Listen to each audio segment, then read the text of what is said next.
Welcome to Strangle School.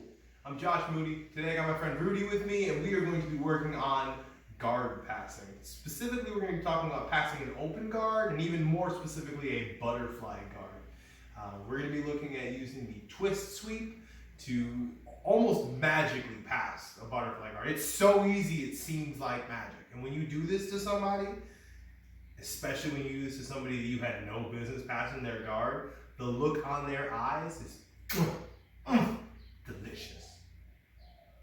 First time to the channel, please remember to subscribe. If this is your 1,000th time to the channel, your first time to the channel, your any time to the channel, please take a look in the description box below. Click that link to Patreon. I post new videos to Patreon a few times a month that are exclusive to my Patreon subscribers. So please support your local Strangle School through Patreon. Let's get on with the twist sweep. So, it's not a sweep, it's a pass.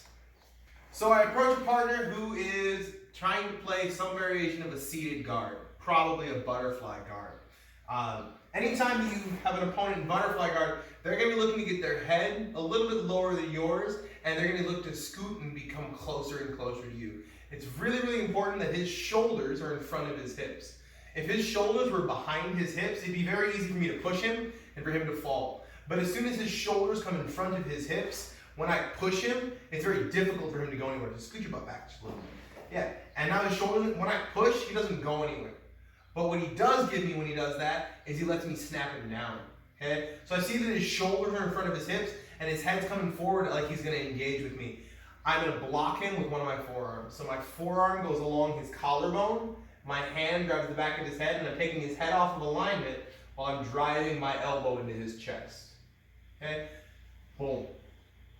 I am going to bump his knee across, and I'm going to use my far arm to reach behind his other leg until I can grab his calf, or preferably his knee. In the gi, you can get a hold of whatever fabric you find here, but I really want to turn your two knees into one knee, because mermaids are terrible at jiu-jitsu. Imagine playing guard if you had one leg and it couldn't move in either direction. You were just stuck trying to play your guard like this. Mermaids are terrible at jiu-jitsu. I see his shoulders come in front of his hips, and he's trying to come in. I need to block with this elbow, take his head off line to make him weak.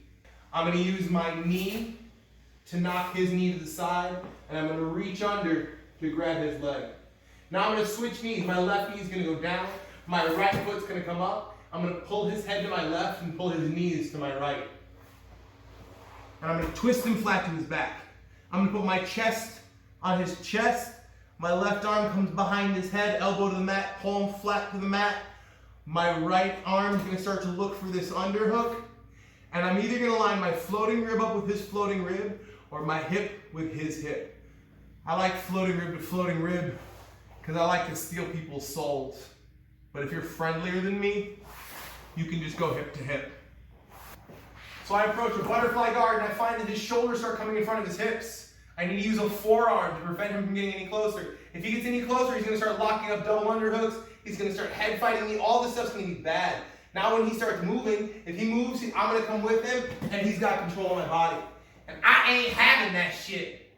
So when he comes forward, my forearm checks him and I take his head off line. So now I'm in control of this engagement. Even though it looks like he's winning this head fight, that's my head now, okay? I use my knee to drive his knee inside. So sometimes I'm pinching and that'll work. Sometimes I'll have to bring my knee all the way up to his knee to pinch it in, okay? I bring his knee to his other knee, I reach deep, and I grab his knee, or I grab his shin.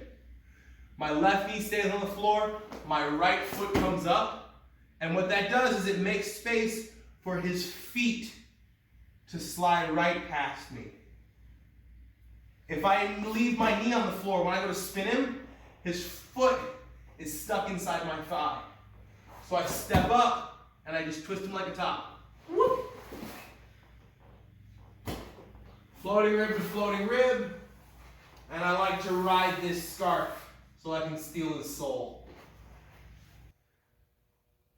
Thanks for studying at Strangle School. Please remember to like, share, comment, and subscribe.